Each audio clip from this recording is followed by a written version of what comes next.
Continuing on with locomotives, PRR, RS3, I suppose.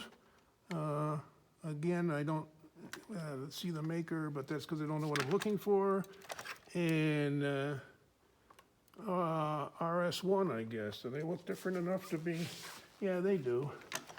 Or, yeah, four-wheel truck. Well, they're all four-wheel truck, but anyway. So, Southern Pacific with, wow, 8-wheel trucks. Big locomotive. Southern Pacific again in a more modern unit. Heavy. That must be powered both ends.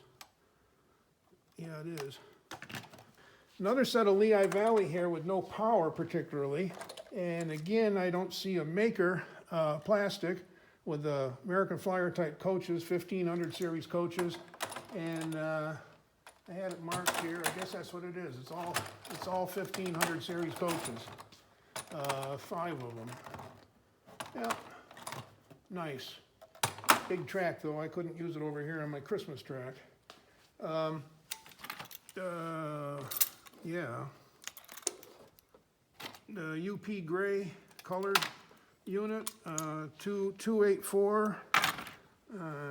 Chassis system. That's a Lionel. Is that a? Well, it's powered, but only one end. And the United States Army, a little, probably a 70-tonner.